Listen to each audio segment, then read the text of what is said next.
Star demon palace के सभी लोगों ने राहत की सांस ली। वो ब्लडी वॉरियर्स उनका पीछा कर रहे थे और उनके कई मार्शल ब्रदर्स उनके हाथों मारे गए थे। अगर छू लिन सही समय पर नहीं आता तो वो सब मारे जाते। छू लिन, एक यंग मैन की आंखों में खुशी चमक उठी। वो जल्दी से छू लिन के पास गया और बोला, मैं जुआंग होंग हूं, फैन किशुई का छोटा भाई। हम रूइन सिटी में मिले थे। क्या तुम्हें मैं याद हूं?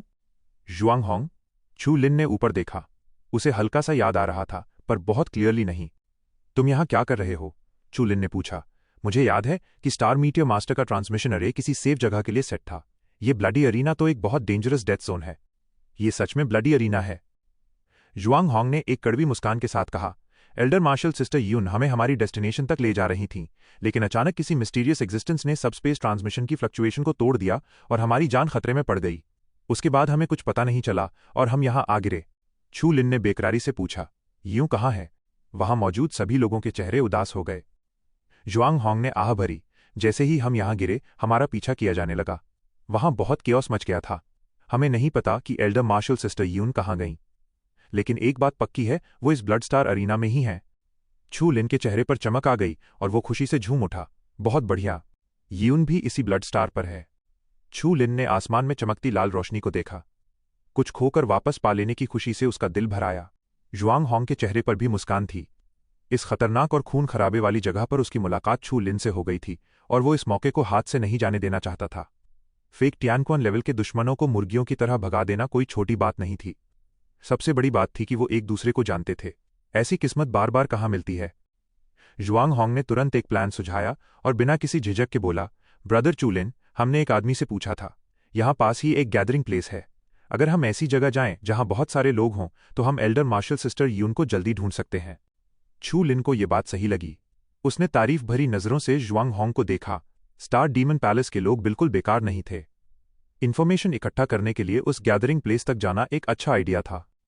ठीक है, चलो उस गैदरिंग प्लेस चलते हैं। छू लिन की बात सुनकर स्टार डीमन पैलेस के सभी लोग खुश हो गए, लेकिन एक यंग मैन का चेहरा एकदम ठंडा और उदास था। उसकी आंखों में गहरी नफरत साफ दिखाई दे रही थी। मैजिक स्प्रिंग पैलेस आने से पहले वो मैजिक क्लाउड के बिग ब्रदर पर हमला करना चाहता था। कुछ महीने पहले स्टार मीटियर मास्टर ने उसे बताया था कि वो यून से शादी करना चाहता है। यूं बहुत ही खूबसूरत और प्यारी थी। यानफी पहली ही नज़र में यूं से प्यार करने लगा था, लेकिन यूं का पहले से ही एक फियांस था। यून और उसके फियांस ने मिलकर उसके मास्टर स्टार मीटियर मास्टर को भी मार दिया था। इस वजह से यानफे का दिल गुस्से और नफरत से भर गया था। अगर छू लिन नहीं होता तो क्या वो यूं के साथ होता? ये सब छू लिन की गलती थी। हम्फ, यानफे ने अपने हाथ में नाखून के बराबर उस टियानक्वान क्रिस्टल को छुआ। ये उसे गलती से एक यंगर मार्शल ब्रदर के बैकपैक में मिल गया था। कई लोगों को डराने धमकाने और मारने के बाद अब ये टियानक्वान क्रिस्टल उसकी अपनी प्रॉपर्टी बन चुका था। छू लिन, यानफे ने चुपचाप अपने दांत पीसे। जब वो किसी शान जगह पर जाकर टियानक्वान में प्रमोट हो जाएगा तो क्या वो छू लिन जैसे इंसान से डरेगा जो सिर्फ शेर होने का दिखावा करता है? स्टार डीमन पैलेस के पिछले भयानक युद्ध में लू ग्वांगडे के अलावा कोई भी असली सच नहीं देख पाया था। लेकिन यानफे के दिमाग में यही चल रहा था कि अगर एक अकेला ब्लड वॉरियर फेक टियानक्वान के बराबर की पावर निकाल भी ले तो क्या वो सच में एक टियानक्वान को मार सकता है? पक्का यूं ने ही उस मैजिशियन को मारा होगा। ज्यादा से ज्यादा छू लिन ने उसकी मदद की होगी, या ये भी हो सकता है कि उसने यूं के रास्ते में रुकावट ही डाली हो। 8 लोग आसमान में उड़ते हुए आगे बढ़े। उनके सामने एक छोटे से गांव के बराबर का फोर्ट्रेस था, जिसके चारों तरफ ग्रे स्टील की दीवारें थीं और अंदर दर्जनों पुरानी बर्बाद इमारतें खड़ी थीं। उन स्टील की दीवारों पर सफेद पेंट से कुछ धुंधले अक्षर लिखे हुए थे। G23 military base? छू लिन के दिमाग में तुरंत एक ख्याल आया। उसने कुछ समय मिलिट्री में बिताया था, इसलिए वो इस तरह के आर्किटेक्चर को बहुत अच्छी तरह से पहचानता था। उन लोहे और स्टील की दीवारों पर लगभग 1 दर्जन हथियारबंद मजबूत लोग खड़े थे। छू लिन और बाकी लोगों को अपनी तरफ आता देखकर एक आदमी जोर से चिल्लाया, रुक जाओ, अगर तुम्हें सिटी के अंदर जाना है तो तुम्हें 5 यूनिट टियानक्वान कोंगजियांग देना होगा। टियानक्वान कोंगजियांग? छू लिन को इसके बारे में नहीं पता था, इसलिए उसने सिटी के गेट की तरफ देखा। चेहरे पर निशान वाले एक आदमी ने चुपचाप डार्क येलो ग्रीस का एक छोटा सा टुकड़ा निकाला। गेटकीपर ने उसे अपने हाथ से तौला और सैटिस्फैक्शन के साथ सिर हिलाकर बोला, अंदर जाओ। सिटी गेट के एक तरफ दीवार पर 5 बिना सिर वाली लाशें लटकी हुई थीं। पता नहीं ये बेचारे लोग कहां से आए थे जिन्हें इस ग्रुप ने अपना शिकार बना लिया था। क्या गैदरिंग प्लेस सबके लिए नहीं होता? तुम लोग इसे अपने बाप की जागीर समझकर क्यों बैठे हो? एक छोटे कद के आदमी ने गुस्से में बड़बड़ाते हुए कहा। झन! एक तलवार तेजी से नीचे आई और उस शिकायत करने वाले आदमी के दोनों पैर काट दिए। अगर सिटी में नहीं जाना तो यहां से दफा हो जाओ। आह! वो आदमी जिसके पैर कट गए थे हवा में उड़ा और अपने कटे हुए पैरों को उठाकर वहां से दूर भाग गया। ये लोग सच में बहुत क्रूर थे। बात न मानने पर सीधे पैर ही काट दिए।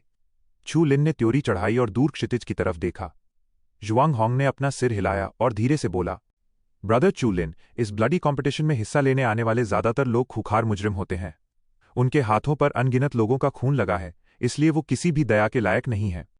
छू लिन ने आराम से सिर हिलाया, मानो वो इस बात से सहमत हो। रास्ता रोककर इस तरह से वसूली करना उसे बिल्कुल पसंद नहीं आया था।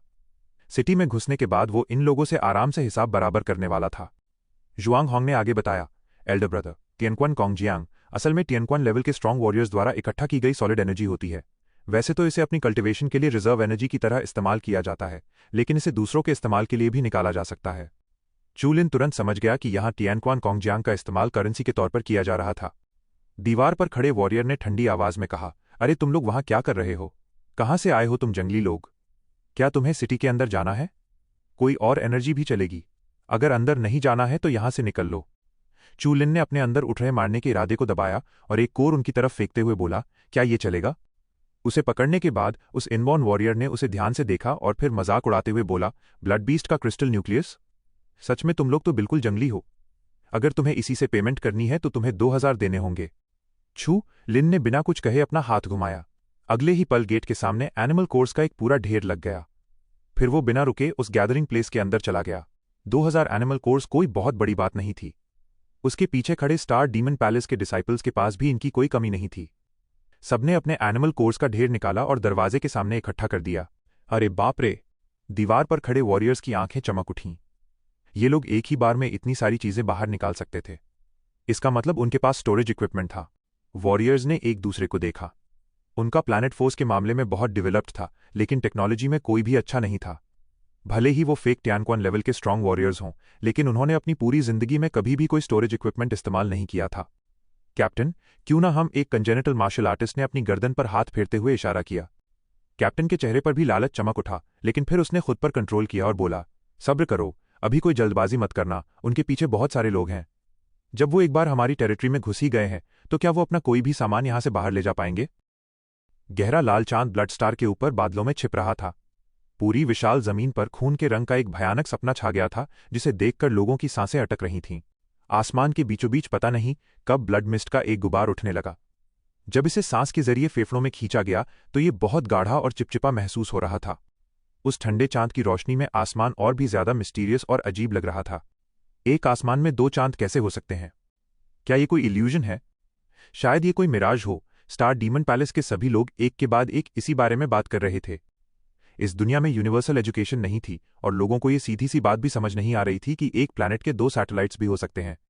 आसमान में अनजान जानवरों की भयानक दहाड़ें गूंज रही थीं और एक टूटे हुए कमरे के अंदर बैठे लोग डर से कांप रहे थे।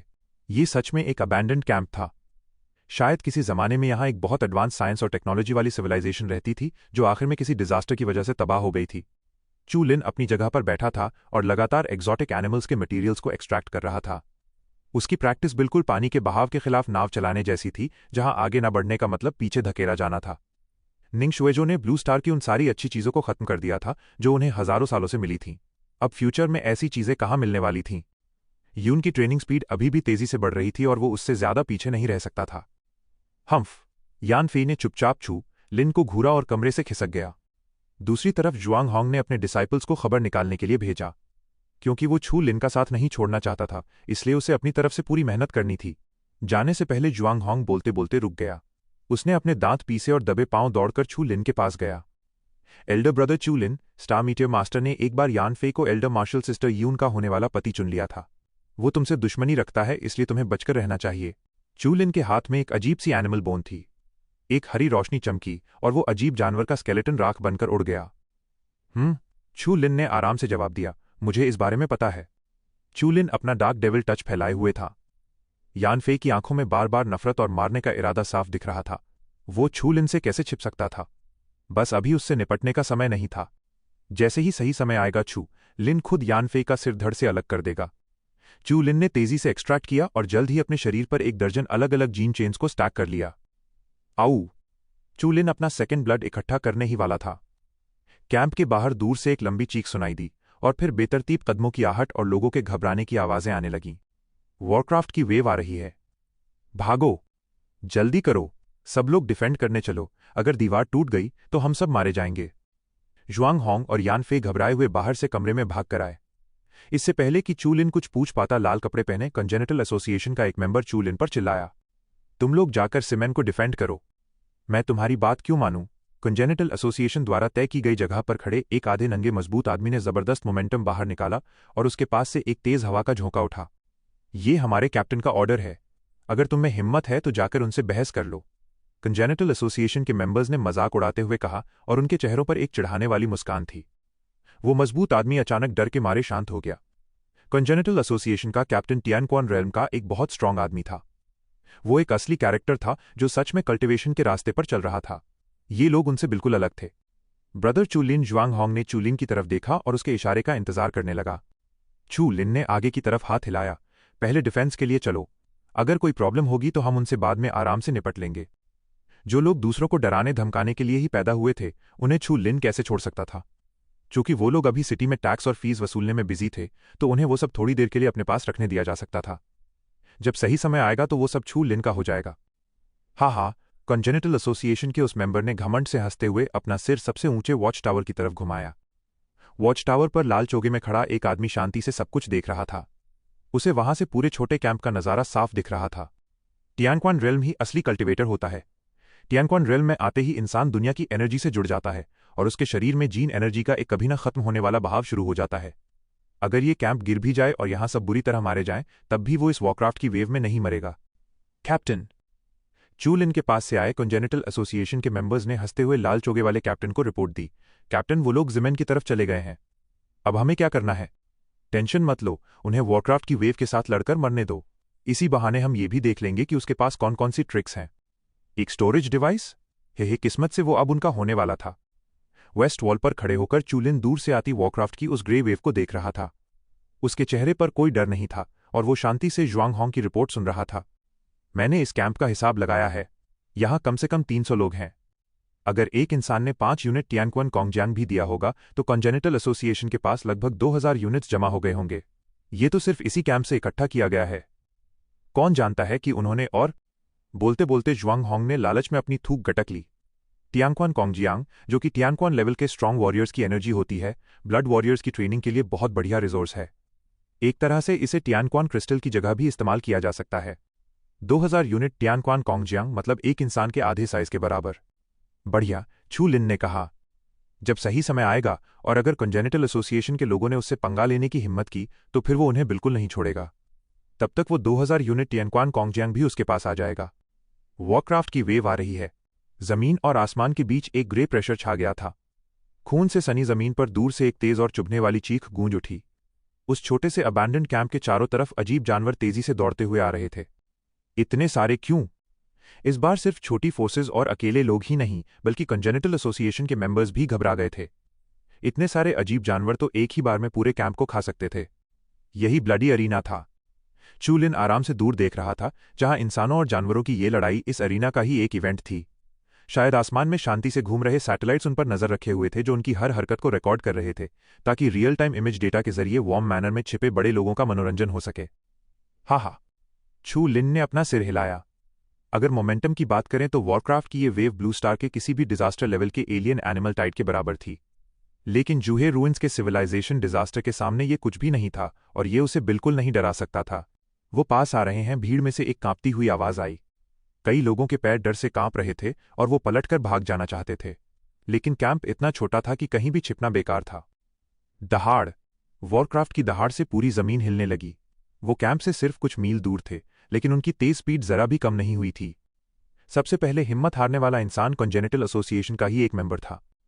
तुम सब जाकर उन जानवरों को रोको। मोटे लाल लेदर आर्मर पहने और एक लंबी तलवार लिए हुए वो आदमी कांप रहा था।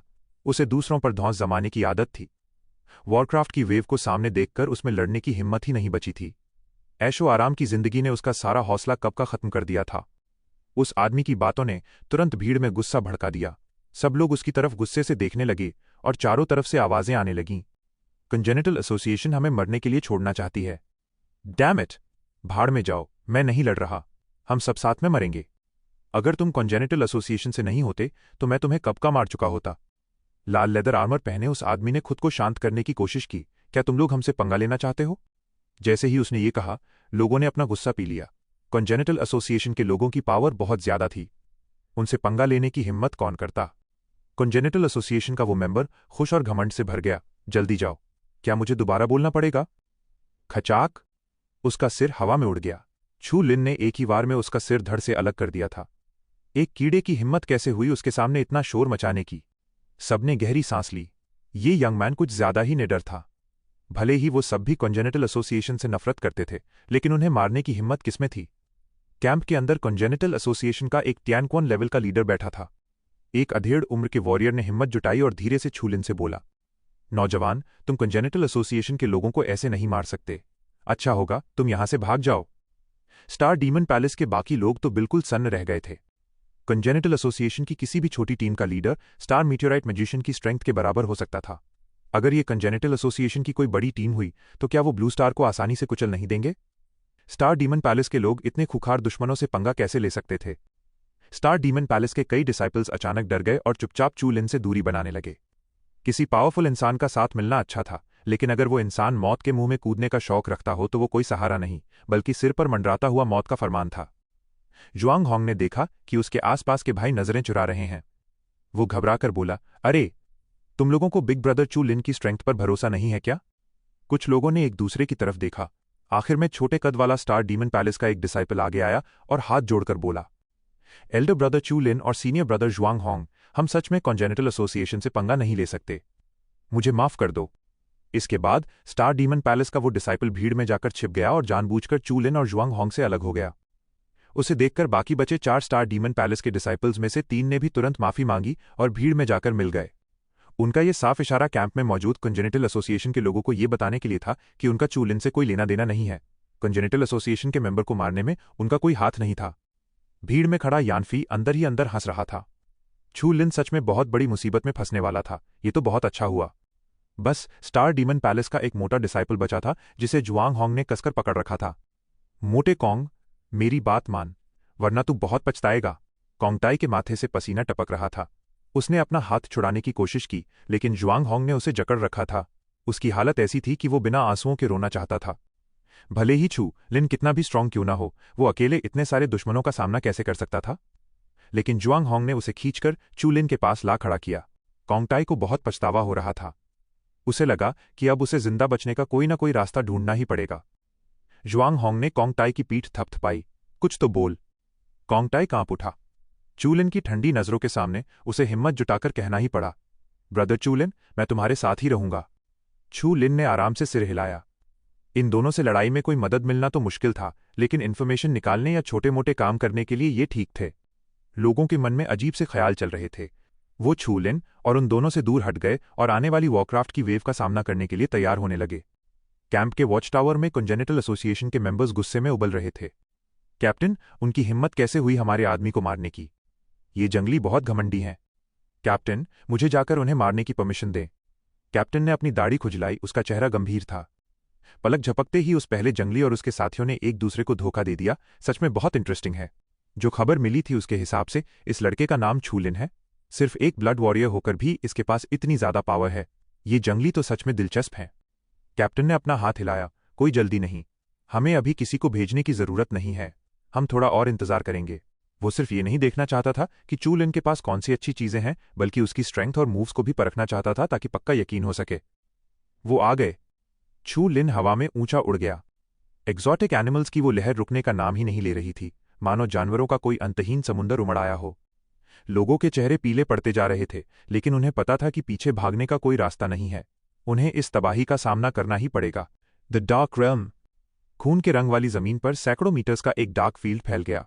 घने कोहरे के बीच जैसे ही अजीब जानवर उस डार्क एरिया में घुसे, उनकी स्पीड अचानक कम हो गई। पीछे से आ रहे जानवर उनसे टकराने लगे और वहां जानवरों का एक पूरा ढेर लग गया। Twilight thunder. छू लिन ने अपनी हथेली आगे की।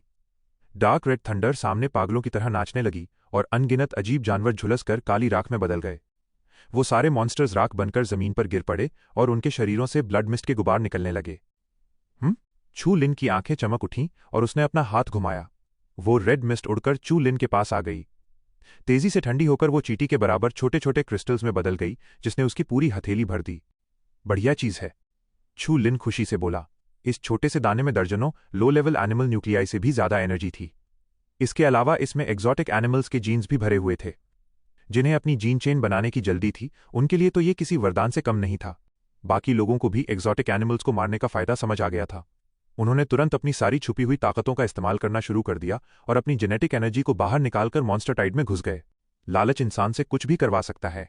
उनके इस खतरनाक कदम से दुश्मनों का नुकसान अचानक बहुत बढ़ गया। कैंप के चारों तरफ डिफेंस लाइन्स बन गई थीं और लड़ाई बहुत भयानक हो चुकी थी। वॉच टावर में बैठे कंजेनिटल एसोसिएशन के लोग चुपचाप ये सब देख रहे थे। एक यंग मैन खुद को रोक नहीं पाया और बोल पड़ा, कैप्टन, क्या हम कुछ नहीं करेंगे? अगर हमने कुछ नहीं किया तो वॉरक्राफ्ट की वेव खत्म होने के बाद हमारे हाथ कुछ नहीं लगेगा। कैप्टन ने ठंडी आवाज में कहा, जल्दी क्या है?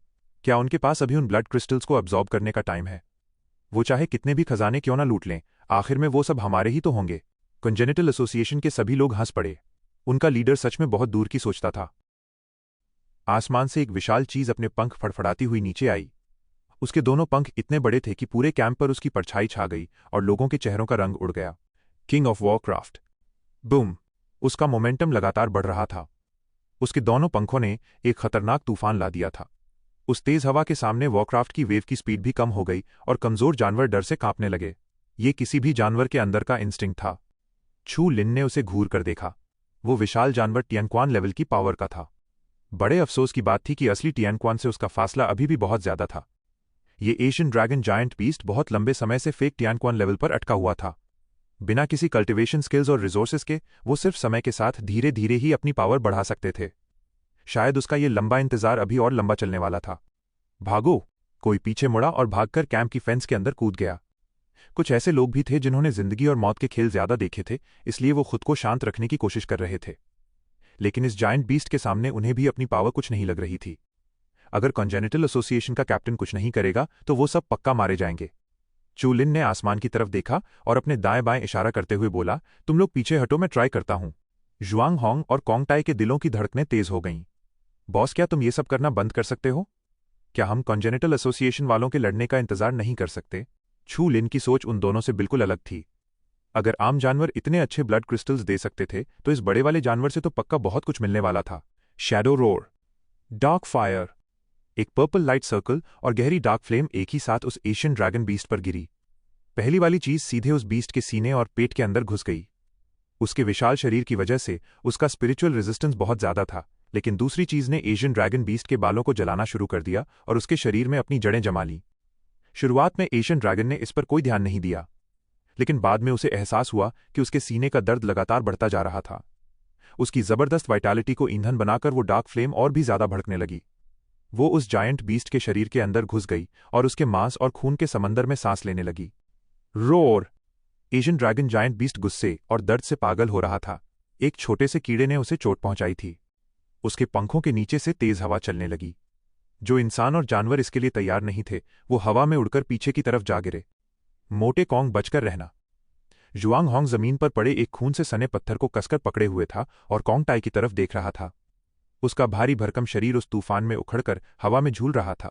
ऐसा लग रहा था कि वो तेज हवा उसे दूर फेंकने ही वाली थी। छू लिन ने अपना हाथ आगे बढ़ाया और कोंगटाई के हाथ को पकड़ लिया। ये बहुत खतरनाक है। तेज हवा और धूल की वजह से कोंगटाई के चेहरे पर कटने के निशान बन गए थे और उसकी आंखें सूज गई थीं। इस समय उसे बहुत लकी फील हो रहा था। अच्छा हुआ उसने उस वक्त ब्रदर चू लिन का साथ चुना था। बचाओ! फटे पुराने काले कपड़ों में लिपटा स्टार डीमन पैलेस का एक डिसाइपल उड़ता हुआ चू लिन के पास आया। उसकी आंखों में खौफ भरा हुआ था। अगर ये तूफान उसे हजारों मील दूर फेंक देगा तो क्या जमीन पर गिरने के बाद वो जिंदा बच पाएगा? छू लिन ने अपनी नजरें उठाईं और फिर आराम से फेर लीं। वो और स्टार डीमन पैलेस दुश्मन थे, दोस्त नहीं। उसने यून की वजह से उन लोगों की जान बचाई थी, लेकिन उन्होंने मुसीबत के वक्त उसी को धोखा दे दिया। वो सिर्फ कचरा थे। वो उसे क्यों बचाए? एक तेज दहाड़ के साथ स्टार डीमन पैलेस का वो डिसाइपल तूफान में उड़ गया और आसमान में कहीं गायब हो गया। अब अगर वो दोबारा मिलता तो शायद उसकी लाश खून और मिट्टी के कीचड़ जैसी ही दिखती। ये तो बहुत इंटरेस्टिंग है। वॉच टावर में खड़े कंजेनिटल एसोसिएशन के कैप्टन ने अपनी आंखें हल्की सी चौड़ी की और उसके चेहरे पर एक खतरनाक मुस्कान आ गई। एक सिंगल ब्लड वाला वॉरियर होकर भी चू लिन उस किंग ऑफ वॉरक्राफ्ट को चोट पहुंचा सकता था। चू लिन के पास कोई राज नहीं था, इस बात पर उसे बिल्कुल यकीन नहीं था। इस लड़के के पास बहुत सारे सीक्रेट्स थे। अगर इसके पास कोई ऐसा सीक्रेट ट्रेजर हुआ जो स्ट्रेंथ बढ़ा सकता हो तो वो पक्का उसके ही हाथों में आएगा। क्या पता उस ट्रेजर से उसकी अपनी टियानक्वन रेल्म की स्ट्रेंथ भी टियानक्वन रेल्म के टॉप लेवल तक पहुंच जाए, या शायद ऑल स्पिरिट्स रेल्म तक भी। कंजेनिटल एसोसिएशन के कैप्टन का दिल जोरों से धड़कने लगा। छू लिन को देखने वाली उसकी नजरों में अब एक तेज मारने का इरादा साफ दिख रहा था। दहाड़ और जोरदार दहाड़। वो एशियन ड्रैगन जायंट बीस्ट सीधा छू लिन की तरफ झपटा। हर बार जब उसके विशाल पंजे जमीन पर रगड़ खाते तो वहां कई मीटर्स चौड़े निशान बन जाते। कैंप की स्टील की दीवारें भी उसके पंजों से कटकर टुकड़ों में बट गई थीं। डार्क इन्फ्लेमेशन उसके मांस और खून में घुसकर उसे और भी ज्यादा दर्द दे रही थी। हर गुजरते मिनट के साथ उसे अपना शरीर कमजोर पड़ता हुआ महसूस हो रहा था और एशियन ड्रैगन जायंट बीस्ट का गुस्सा बढ़ता ही जा रहा था। चू लिन के हाथों से लगातार ट्वाइलाइट थंडर निकल रही थी, लेकिन वो सिर्फ एक सुई की तरह ही थोड़ा सा चुभ रही थी। सामने वाले को गुदगुदी करने के अलावा इसका कोई और मतलब नहीं था। छू लिन के चेहरे पर एक खूंखार और खतरनाक चमक आ गई। अब तुम्हारा किस्सा एक ही बार में खत्म करता हूं। Vanishing fire. चू लिन के हाथों में एक सिल्वर व्हाइट फ्लेम भड़क उठी। वो खूबसूरत फ्लेम आंखों को चुंधिया रही थी और उसमें हर तरह की जिंदगी को खत्म कर देने वाला खतरा भरा हुआ था। एशियन ड्रैगन जायंट बीस्ट के पूरे शरीर के बाल खड़े हो गए। उसे डार्क इन्फ्लेमेशन से भी ज्यादा खतरनाक चीज का एहसास हो चुका था। जाओ। छू लिन ने अपनी उंगलियों से उसे आगे की तरफ शूट कर दिया। वो वैनिशिंग फायर उड़कर सीधा एशियन ड्रैगन बीस्ट के सीने पर जाकर फट गई। आह! वो दर्जनों लोगों की जीन एनर्जी को भी कागज की तरह आसानी से फाड़ सकती थी, और अब वो स्कैटरिंग और वैनिशिंग फोर्स के बीच बहुत तेजी से फैल रही थी। वैनिशिंग की पावर ने उसके शरीर के एक बड़े हिस्से को पूरी तरह से मिटा दिया था। ताज़ा मांस और खून हवा में उड़ने लगा और उसकी मांसपेशियां रस्सियों की तरह आपस में उलझ गईं। डार्क इन्फ्लेमेशन का एक हिस्सा उसकी मांसपेशियों में घुस गया और उस छोटे से छेद से साफ देखा जा सकता था कि वो अंदर से पूरी तरह खाली हो चुका था। क्या बात है! कंजेनिटल एसोसिएशन का कैप्टन अपनी जगह पर टिक नहीं पाया और झटके से खड़ा हो गया। उसकी आंखें फटी की फटी रह गईं। एक ही बार में किंग ऑफ वॉरक्राफ्ट इतनी बुरी तरह घायल हो गया। इस लड़के के पास पक्का कोई राज था। ये कोई सीक्रेट स्किल नहीं थी, बल्कि कोई खतरनाक आर्टिफैक्ट था। उसे छू लिन के सारे सीक्रेट्स बाहर निकालने ही होंगे। और कंजेनिटल एसोसिएशन के कैप्टन ने अपनी आंखें हल्की सी सिकोड़ी और किंग ऑफ वॉरक्राफ्ट के घाव से उड़ रही ब्लड मिस्ट को देखने लगा। ऐसा कहा जाता था कि ब्लड स्टार के जानवर पूरे साल इस प्लैनेट की ब्लड एनर्जी को अब्जॉर्ब करते रहते हैं। उनके शरीरों में ऐसी फोर्सेस भर जाती हैं जिन्हें वो पूरी तरह अब्जॉर्ब नहीं कर पाते। ये फोर्सेस बाद में उन ब्लड क्रिस्टल्स में बदल जाती हैं जो इंसानों के लिए बहुत फायदेमंद होते हैं। अगर वो आम मॉन्स्टर्स इतने सारे डायमंड जैसे ब्लड क्रिस्टल्स दे सकते थे तो किंग ऑफ वॉरक्राफ्ट का ब्लड क्रिस्टल कितना बड़ा होगा। अब हमारे बाहर आने का समय हो गया है। कंजेनिटल एसोसिएशन का लीडर कैंप से बाहर निकला और फेंस के सामने आकर खड़ा हो गया। 10 वंडर्स ऑफ जिनटाओ। एक जायंट पाम ने जोर से एशियन ड्रैगन के सीने और पेट पर हमला किया। हवा में खुल चुकी उसकी मांसपेशियां टूटकर फट गईं। मांस और खून में घुसने के बाद वो जायंट पाम एक करोसिव लिक्विड में बदल गया और अंदर घुसता चला गया, जब तक कि उसकी पसलियां और अंदरूनी हिस्से साफ दिखने नहीं लगे। उसका हर फड़कता हुआ अंग चू लिन की डार्क इन्फ्लेमेशन से ढका हुआ था। लड़के, यहां से दफा हो जाओ। कंजेनिटल एसोसिएशन के लीडर का चेहरा क्रूरता से चमक रहा था। भले ही चू लिन के हाथ में कुछ भी हो, सबसे पहले किंग ऑफ वॉरक्राफ्ट का ब्लड क्रिस्टल उसे ही मिलना चाहिए। हाँ, छू लिन ने उसका मजाक उड़ाते हुए कहा। उसने इतनी देर तक एशियन ड्रैगन बीस्ट को पीटा था। इनका आइडिया तो बहुत अच्छा था। बिना कुछ किए मलाई खाने आ गए। हाँ, चू लिन ने जोर से चिल्लाते हुए अपनी पावर बाहर निकाली। उसका शरीर बहुत तेजी से डार्क इन्फ्लेमेशन से ढक गया और उसका साइज कई गुना बढ़ गया। वो 5 मीटर से भी ऊंचे एक डार्क फ्लेम जायंट में बदल चुका था। वो पूरा dark flame giant king of Warcraft के शरीर के अंदर घुस गया और उसके ताज़ा अंदरूनी अंगों को पूरी तरह तबाह करने लगा। अब किंग ऑफ वॉरक्राफ्ट की मौत पक्की थी। Damn it! कंजेनिटल एसोसिएशन के कैप्टन के चेहरे पर नफरत साफ दिख रही थी। वो ओरिजिनल लॉ की एनर्जी का इस्तेमाल करके उस डार्क फ्लेम को अलग कर सकता था, लेकिन वो सीधा किंग ऑफ वॉरक्राफ्ट की डार्क इन्फ्लेमेशन में जा घुसा था। वहां हर तरफ डार्क इन्फ्लेमेशन थी, जो चू लिन के लिए एक होम एडवांटेज बन गई थी। चू लिन का डैमेज कम से कम डबल हो जाएगा। कंजेनिटल एसोसिएशन का कैप्टन हवा में ऊंचा उड़ा और एशियन ड्रैगन बीस्ट के ऊपर खड़ा होकर नीचे किंग ऑफ वॉरक्राफ्ट को देखने लगा, जिसकी मौत अब बहुत करीब थी। रोर! एशियन ड्रैगन बीस्ट ने कमजोर आवाज में दहाड़ मारी। उसके पंख अब बिना किसी ताकत के फड़फड़ा रहे थे।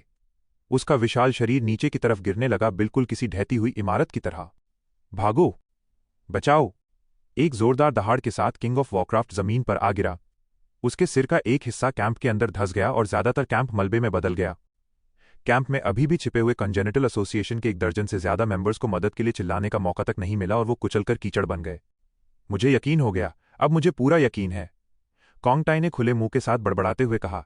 यह बात बिल्कुल सच है कि चू लिन और एल्डर मार्शल सिस्टर यून ने मिलकर उस मैजिशियन को हराया था। जुआंग होंग ने भी राहत की सांस ली। इस बार उसका दांव बिल्कुल सही लगा था। चू लिन इतना ज्यादा पावरफुल है कि उसका साथ पकड़कर रखना पूरी तरह से फायदे का सौदा है। Damn it! यान फेई ने नफरत से बुदबुदाया। चू लिन की किस्मत सच में बहुत अच्छी थी। सिर्फ एक सिंगल ब्लड वॉरियर होकर भी वो इतनी स्ट्रांग पावर कैसे निकाल सकता था? ये पक्का यू ने ही उसे कुछ दिया होगा। यान फी जलन के मारे अंदर ही अंदर सुलग रहा था। अगर एल्डर मार्शल सिस्टर यीन ने मेरी ट्रेनिंग में भी इतनी मेहनत की होती तो आज मैं भी इतना पावरफुल होता। स्टार डीमन पैलेस के बाकी डिसाइपल्स बहुत पछता रहे थे।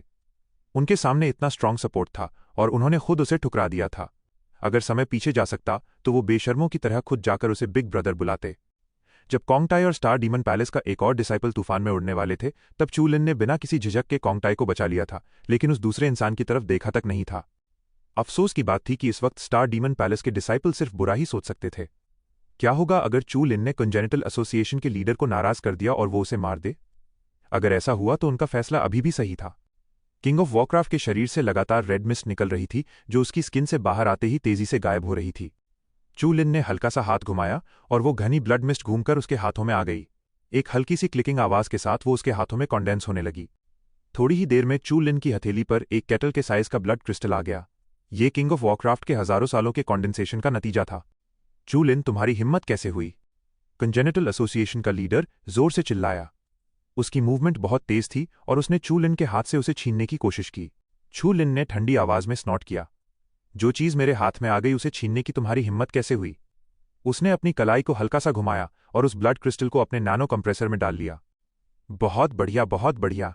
कंजेनिटल एसोसिएशन का कैप्टन सांसें फूलने के बावजूद हंसा और चू लिन को घूरते हुए बोला, तुम्हारे पास स्टोरेज स्पेस है? तुम्हें मारने के बाद मैं तुम्हारा सारा सामान ले लूंगा। आज तुम्हारे सारे खजाने मेरे होंगे। जिनटाओ शिजुए! कंजेनिटल एसोसिएशन के लीडर ने अपनी हथेली नीचे की तरफ दबाई और एक जायंट हैंड कॉन्डेंस होकर चू लिन पर हमला करने के लिए नीचे आया। Dark fire!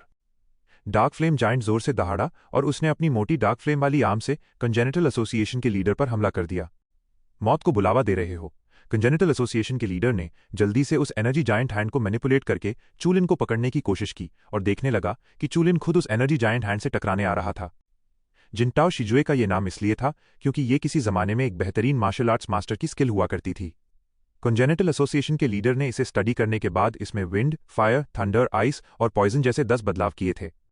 उसे बस हल्का सा अपनी जीन एनर्जी को इंड्यूस करना होता था और ये एक खास एनर्जी में बदल जाती थी। ये जिनटाओ जायंट हैंड अपने फॉर्म के हिसाब से बहुत जोरदार धमाका करता था। मैं तुम्हें इसी जगह पर जमा दूंगा, फिर देखते हैं कि तुम मुझे चोट पहुंचा पाते हो या मैं तुम्हें। चेंज! कंजेनिटल एसोसिएशन के कैप्टन ने स्नॉट किया और हंसते हुए चिल्लाया। जिनटाओ जायंट हैंड अचानक ट्रांसपेरेंट आइस ब्लू रंग में बदल गया और पल भर में टूटकर फटने ही वाला था। Energy siphon! चू लिन बिल्कुल शांत था। उसकी हथेली में एक छोटा सा ग्रे ब्राउन वॉटेक्स बन गया। जिनटाओ का हाथ फटने ही वाला था कि उस वॉटेक्स ने पल भर में उसकी सारी एनर्जी को अब्जॉर्ब कर लिया। Gene panel popup window. Congratulations to the host for 429 points of killing power. सिर्फ 400 से थोड़ा ज्यादा। चू लिन ने मन ही मन उसका मजाक उड़ाया। लगता है मैंने तुम्हें कुछ ज्यादा ही समझ लिया था। Vanishing thunder! चू लिन उस कंजेनिटल एसोसिएशन के कैप्टन के साथ उलझने के मूड में नहीं था। व्हाइट थंडर लाइट्स हवा में निकलीं और तेजी से चमकते हुए आगे बढ़ गईं। बैंग! कंजेनिटल एसोसिएशन का लीडर अपने सीने में एक बड़ा सा छेद देखकर शॉक्ड रह गया। वैनिशिंग थंडर की स्पीड बहुत ज्यादा तेज थी। एक पल पहले वो जिनटाओ शिजुए की एनर्जी को मैनिपुलेट कर रहा था और अगले ही पल उसने चू लिन के हाथों में एक सिल्वर लाइट देखी, जिसके बाद उसका सीना बुरी तरह से फट गया। ये कैसे हो सकता है? उसका दिल और जिगर एक साथ जल चुके थे और कंजेनिटल एसोसिएशन का लीडर बिना किसी ताकत के नीचे गिर पड़ा। ये कैसी पावर थी? इसकी स्पीड इतनी तेज थी कि इसने एक ही बार में उसके ओरिजिनल लॉ और जीन एनर्जी प्रोटेक्शन दोनों को चीर दिया। बैंग! कंजेनिटल एसोसिएशन का लीडर सीधे गड्ढे में जा गिरा। किंग ऑफ वॉरक्राफ्ट के उस विशाल शरीर के मुकाबले वो बहुत छोटा लग रहा था। टिएनक्वान रेल्म के स्ट्रॉन्ग वॉरियर्स इतनी आसानी से नहीं मरते। अगर ध्यान से देखा जाए तो भले ही कंजेनिटल एसोसिएशन के लीडर की सांसें कमजोर हो रही थीं, लेकिन उसके सीने का वो बड़ा छेद बहुत तेजी से भर रहा था, जिसे साफ देखा जा सकता था। उसका शरीर खुद ब खुद नई मांसपेशियां बना रहा था जो आपस में जुड़कर उसके शरीर को ठीक कर रही थीं। चू लिन के चेहरे पर कोई बदलाव नहीं आया।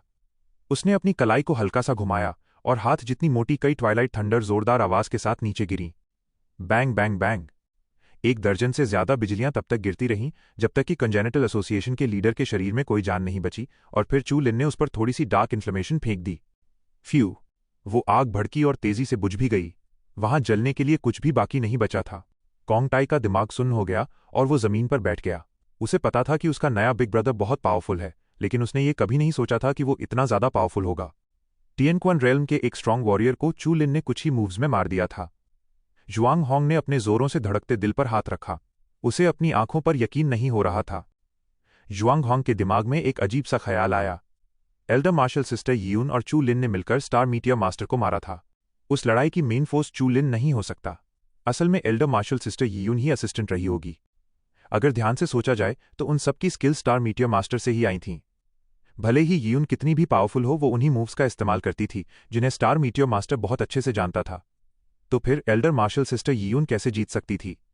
इसका मतलब चू लिन ने स्टार मीटियर मास्टर से भी एक कदम पहले ही टिएनक्वन रेल्म में कदम रख लिया था। वो जितना इस बारे में सोचता उसे उतना ही ज्यादा डर लगता। ये सच में मुमकिन था। स्टार डीमन पैलेस के बाकी डिसाइपल्स पूरी तरह से सन्न रह गए थे।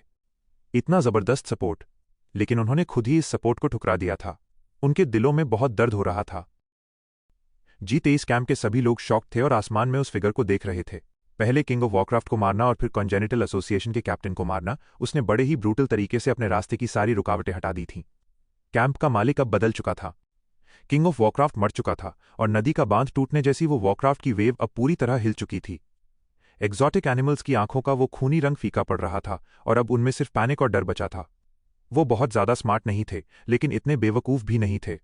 रोते चिल्लाते हुए वो बीस्ट्स पीछे हटने लगे और पंखों वाले जानवर फुफकारते हुए अपने पंख फड़फड़ाकर आसमान में उड़ गए। इंसेक्ट्स और बाकी जानवर तो और भी सीधे निकले। वो मिट्टी में गड्ढा खोदकर खुद को दफन करने लगे। चू लिन हवा में तैरते हुए नीचे सब कुछ देख रहा था। उसने एक गहरी सांस ली और जोर से नीचे की तरफ चिल्लाया, कॉन्जेनिटल एसोसिएशन के सभी लोग मेरे सामने आ जाओ। 300 से ज्यादा लोगों वाले उस कैंप में एकदम सन्नाटा पसरा था। कुछ लोग अंदर ही अंदर खुश हो रहे थे तो कुछ के चेहरों का रंग उड़ चुका था। चू लिन को कॉन्जेनिटल एसोसिएशन के साथ अपना हिसाब जो बराबर करना था। भागो! कहीं से एक अजीब सी आवाज आई। कॉन्जेनिटल एसोसिएशन के बचे हुए लगभग 1 दर्जन मेंबर्स चिड़ियों और जानवरों की तरह तितर-बितर हो गए। वो अपने पैर सिर पर रखकर कैंप के बाहर भागने लगे, तेज गड़गड़ाहट और दहाड़ के साथ। चू लिन की 5 उंगलियों से कई तरह की ट्वाइलाइट थंडर निकली और एसोसिएशन के कई मेंबर्स बिजली की चपेट में आकर खून से लथपथ होकर गिर पड़े। कॉन्जेनिटल एसोसिएशन के 2-3 मेंबर्स ऐसे भी थे जो घायल होने के बावजूद दूर भागते जा रहे थे। चू लिन ने ठंडी आवाज में स्नॉट किया और नीचे कैंप के सभी लोगों से बोला, जो भी उन्हें जाकर मारेगा उनके सारे सामान और मटेरियल्स उसी के हो जाएंगे। हर कोई एक्साइटेड हो गया। कॉन्जेनिटल एसोसिएशन के इन मेंबर्स के पास टिएनक्वन कोंगजियांग से भरे हुए बैग्स थे। अगर वो उनकी जेब में आ जाएं तो फ्यूचर में उनका रास्ता बहुत आसान हो जाएगा।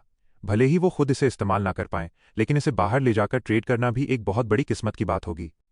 हवा के सरसराने की आवाज आई। अनगिनत लोग आसमान में उड़े और दूर भाग रहे उन 3 लोगों का पीछा करने लगे।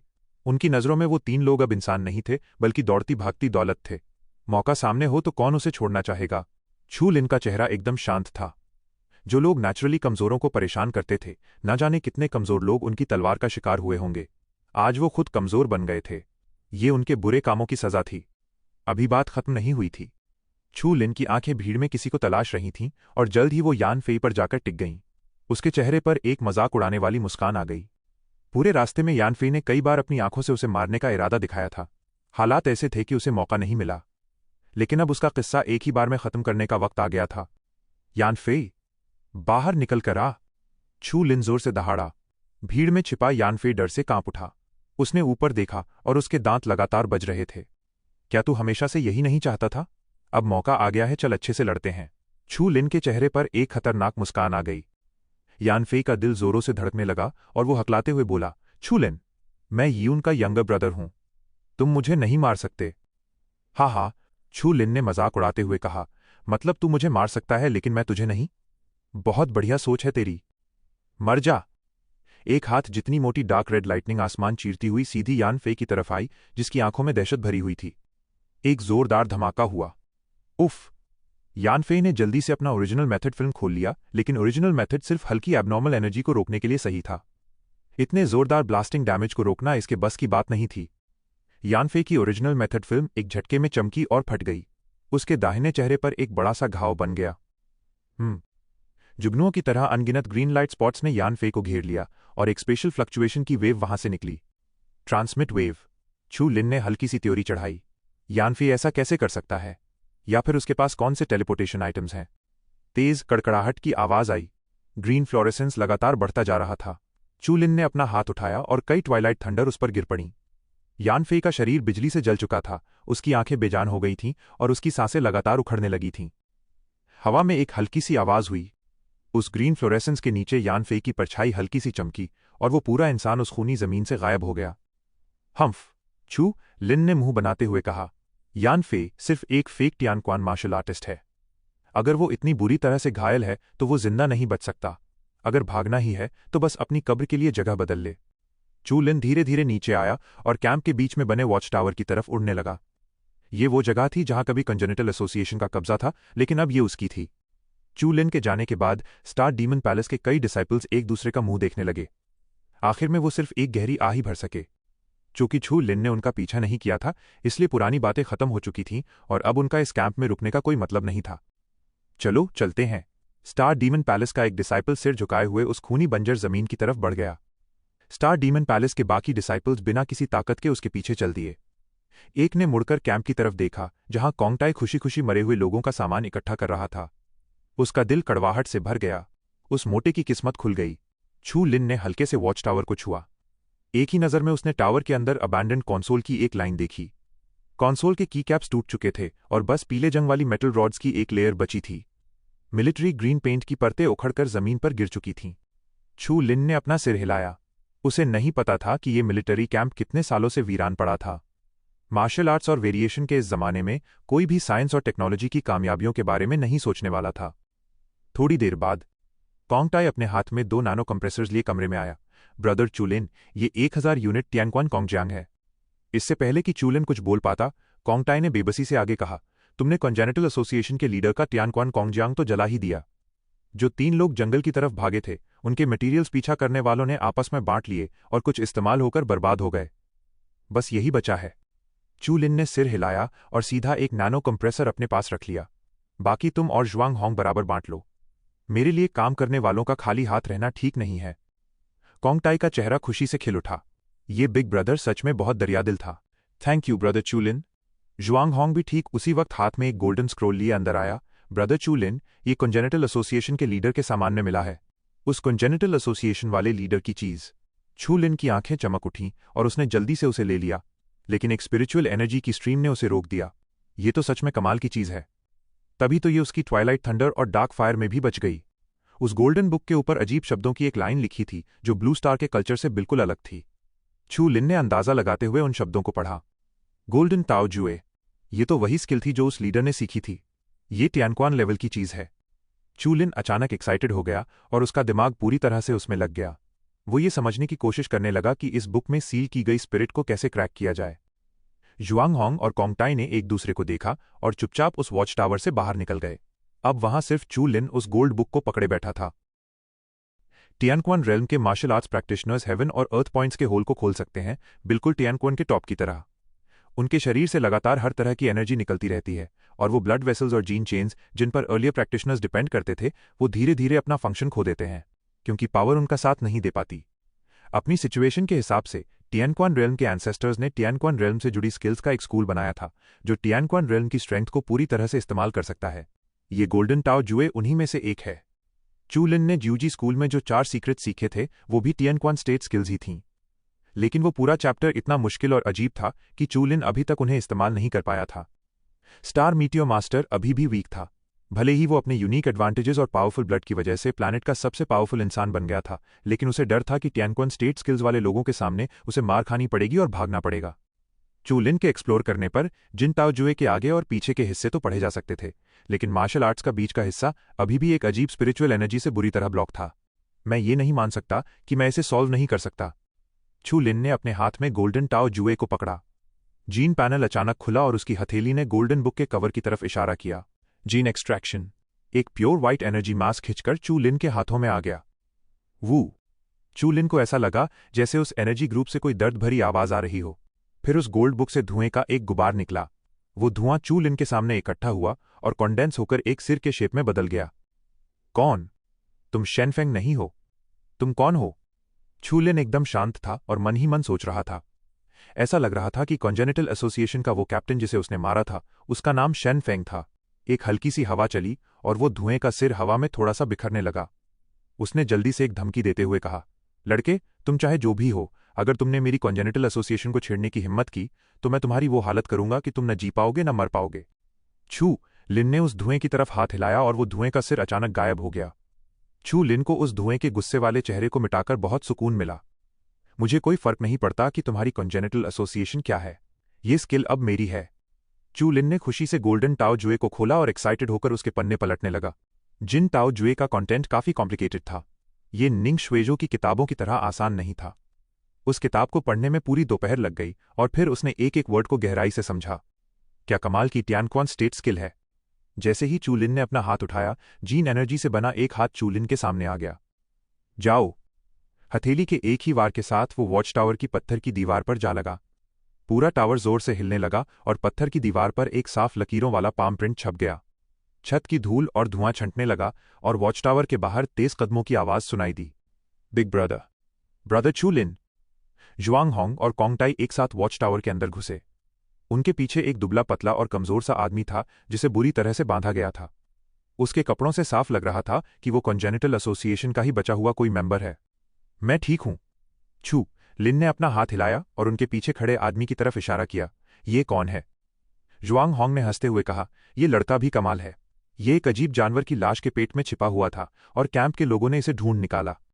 इसे अंदर ले आओ, मुझे इससे कुछ पूछना है। छू लिन ने उंगली से इशारा किया। जुआंग होंग और कोंगटाई ने उस बंधे हुए आदमी को आगे धक्का दिया। चल अंदर जा। उस आदमी को कांपता हुआ देखकर छू लिन ने अपना सिर हिलाया। छू लिन ने आराम से कहा, मैं तुमसे कुछ पूछूंगा और तुम ईमानदारी से जवाब दोगे। अगर मुझे तुम्हारा जवाब सही लगा तो मैं तुम्हें जाने दूंगा। वो आदमी एक पल के लिए झिझका और फिर उसने सिर हिला दिया। तुम इस ब्लडी कॉम्पिटिशन के बारे में कितना जानते हो? चू लिन ने धीरे से पूछा। जुआंग होंग और कोंगटाई दोनों के कान खड़े हो गए क्योंकि उन्होंने इस बारे में कभी सोचा ही नहीं था। उस आदमी ने राहत की सांस ली और बिना किसी झिझक के बोला, मुझे बस इतना पता है कि यह ब्लडी कॉम्पिटिशन एक बहुत ही क्रूर, खूनी और भयानक एक्टिविटी है। ये स्पेस की कुछ डेंजरस ऑर्गेनाइजेशंस का एक तरीका है जहां वो जहरीले कीड़ों की तरह लड़ाकर अपने मेंबर्स चुनते हैं। वो लोग ज्यादातर स्पेस मर्सनरीज, स्पेस पायरेट्स या इसी तरह के लोग होते हैं। बिल्कुल सही। जहरीले कीड़ों वाली बात इस करंट सिचुएशन के लिए एकदम परफेक्ट थी। तो इसका मतलब इस ब्लडी कॉम्पिटिशन में हिस्सा लेने वाले सभी लोग दूर दराज और जंगली इलाकों से आए हैं। ब्लू स्टार भी उन्हीं में से एक है। क्या तुमने स्टार डीमन पैलेस के लोगों को देखा है? चू लिन ने जुआंग होंग और कोंगटाई के काले कोट की तरफ इशारा करते हुए पूछा। उस आदमी ने अपना सिर हिलाया। हम यहां आए हैं लेकिन हमने किसी को भी ऐसे कपड़े पहने नहीं देखा, पर हां, मैंने स्टार डीमन पैलेस के लोगों की लाशें जरूर देखी हैं। क्या? चू लिन ने त्योरी चढ़ाई। कहां? उस आदमी ने कैंप के एक तरफ इशारा करते हुए कहा, वहां एक बड़ा गैदरिंग पॉइंट है जिसे सिटी ऑफ स्टील कहते हैं। हम वहीं से आए हैं। रास्ते में हमने 1 दर्जन से ज्यादा लाशें देखी थीं और सबने बिल्कुल ऐसा ही काला कोट पहना हुआ था। छू लिन ने जल्दी से पूछा, क्या उनमें कोई औरत थी? उस आदमी ने थोड़ा याद किया और अपना सिर हिलाया। नहीं, वो सब आदमियों की लाशें थीं। छू लिन ने राहत की सांस ली और वापस टिक कर बैठ गया। चलो ठीक है, कम से कम यूं फिलहाल सुरक्षित थी। अब अगला कदम उस सिटी ऑफ स्टील में जाकर देखना था, शायद वहां यून का कोई सुराग मिल जाए। चू लिन ने ख्यालों में खोए हुए ऐसे ही पूछ लिया, तुम लोग उस सिटी ऑफ स्टील में क्या कर रहे थे? हम वो आदमी हकलाया और आखिर में जुआंग होंग और कोंगटाई की घूरती नजरों के सामने बेबसी से बोला, ऐसा कहा जाता है कि वहां ब्लडी स्टोन नाम का एक पत्थर है जो इस खूनी सीक्रेट जगह में खजाना खोल सकता है। हमारी कॉन्जेनिटल एसोसिएशन की मेन फोर्स वहां चारों तरफ इसी के लिए लड़ रही है। छू लिन ने सिर हिलाया और इस बात को अपने दिमाग में बैठा लिया। अगर सही समय मिला तो वो भी इसके लिए हाथ आजमा सकता है। छू लिन ने फिर से पूछा, और तियांक्वान के बारे में क्या? तुम क्या जानते हो? उस आदमी ने तुरंत सिर हिलाया। मैं तो सिर्फ एक ब्लड वॉरियर हूं जो अभी फेक टियांक्वान तक भी नहीं पहुंचा। मैं टियांक्वान के बारे में कुछ भी कैसे जान सकता हूं?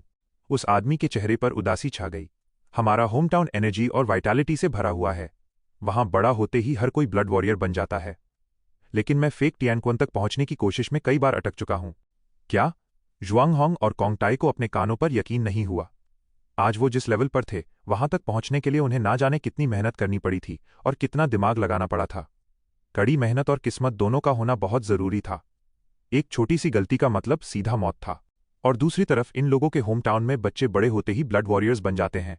इसका तो कोई सेंस ही नहीं बनता। उस आदमी ने कड़वी मुस्कान के साथ कहा, हमारे होम टाउन में जो लोग सिर्फ ब्लड की पावर को जानते हैं उन्हें जंगली कहा जाता है और मेरे साथी हमेशा मुझे एक जंगली ही बुलाते हैं। अच्छा तो ये बात है। छू लिन को अब सब समझ आ गया था। कोई हैरानी की बात नहीं कि जब वो कैंप में आया था तो उन लोगों ने उसे जंगली कहा था। छू लिन ने अपना हाथ हिलाया और चुटकी बजाई। जीन एनर्जी की एक धार निकली और उस आदमी को बांधने वाली रस्सी कट गई। उस आदमी का चेहरा खुशी से खिल उठा। वो गेट से बाहर भागा और कैंप से दूर होता चला गया। ब्रदर चूलिन, क्या तुम चाहते हो कि? जुआंग होंग ने अपनी गर्दन पर हाथ फेरते हुए इशारा किया। चूलिन ने सिर हिलाया। नहीं, कंजेनिटल एसोसिएशन में इतने सारे लोग थे, लेकिन सिर्फ उसी के हाथों पर खून की महक नहीं थी। उसे जिंदा जाने दो। सिटी ऑफ स्टील में एक अबैंडन बिल्डिंग की छत पर कंजेनिटल एसोसिएशन के एल्डर हुआ वेनशान ने अचानक अपनी आंखें खोलीं। पेन और पेपर लाओ। हुआ वेनशन ने अपना हाथ पीछे की तरफ बढ़ाया। तुरंत कंजेनिटल एसोसिएशन के कुछ मेंबर्स ने पेपर और पेन लाकर दिए, जो उन्होंने उसी बिल्डिंग से ढूंढे थे।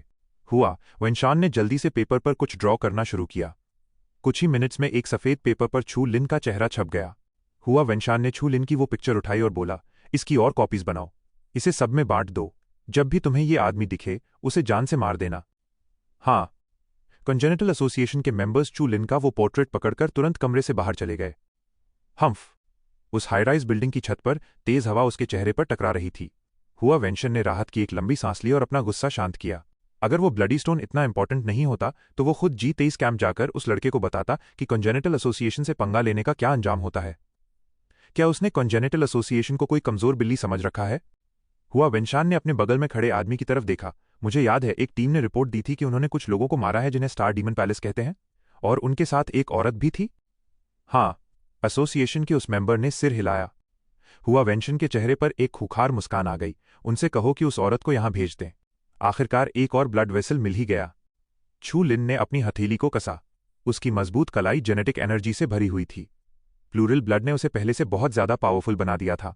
शायद ये निंग स्वेजो की उन स्किल्स की वजह से था। जब बात प्लूरल ब्लड की आती थी तो 3 डायमेंशनल एट्रीब्यूट्स में सैकड़ों पॉइंट्स का जुड़ना एकदम मजाक सा लगता था। बस सही वक्त का इंतजार है, फिर मैं जल्दी से इसे टियानक्वन लेवल तक ले जाऊंगा। ब्रदर चू लिन, मेरे पास एक खबर है। जुआंग होंग वॉच टावर के अंदर आया। उसका चेहरा पीला पड़ चुका था और उसकी आवाज कांप रही थी। क्या हुआ? छू लिन ने त्योरी चढ़ाई और उसकी तरफ देखा। इन दिनों वो जुआंग होंग के साथ काफी घुल मिल गया था। उसे पता था कि जुआंग होंग कभी भी छोटी मोटी बातों के लिए उसे डिस्टर्ब नहीं करेगा। अगर वो कुछ बताने आया है तो पक्का वो मामला जुआंग होंग के बस के बाहर का होगा। जुआंग होंग का चेहरा बहुत उतरा हुआ था और उसके होंठ हल्के से कांप रहे थे। छू लिन ने उसे पहले कभी इस हालत में नहीं देखा था। कुछ बहुत सीरियस है? छू लिन अपनी जगह से थोड़ा उठा। जुआंग होंग ने एक ऐसी मुस्कान दी जो रोने से भी ज्यादा बुरी लग रही थी। कुछ छोटे ग्रुप्स कैंप में आए हैं। उन्होंने ईस्ट की तरफ स्टार डीमन पैलेस के लोगों को मरते हुए देखा है। उनका कहना है कि जो लोग पकड़े गए हैं उनमें एक औरत भी है। क्या? छू लिन की आंखों में गुस्सा भर गया। क्या वो यूं है? अगले ही पल उसने झटके से जुआंग होंग का कॉलर पकड़ लिया। ब्रदर चू लिन, शांत हो जाओ। जुआंग होंग का चेहरा लाल हो गया था और उसकी सांसें अटक रही थीं। उसने अपने गले को दोनों हाथों से पकड़ा और जोर जोर से खांसने लगा। स्टार डीमन पैलेस की सारी फीमेल डिसाइपल्स लाल कपड़े ही पहनती हैं, खांस। छू लिन का गुस्सा थोड़ा शांत हुआ और उसने उसे छोड़ दिया। जुआंग होंग जमीन पर बैठकर खांसने लगा और उसकी आंखें लगभग सफेद पड़ चुकी थीं। छू लिन एक पल के लिए शांत हुआ। ये जरूरी नहीं था कि वो पकड़ी गई औरत यूं ही हो, लेकिन चूंकि स्टार डीमन पैलेस की खबर आई थी तो उसे जाकर देखना ही होगा। बैंग! छू लिन ने लात मारकर एक वेयरहाउस का दरवाजा खोला। वो पूरा वेयरहाउस खाली था और वहां हार चुके जुआरियों की एक भीड़ जमा थी। यही है वो। जुआंग होंग ने एक हट्टे कट्टे आदमी की तरफ इशारा किया। वो आदमी आधा नंगा था और उसका शरीर घावों के निशानों से भरा था।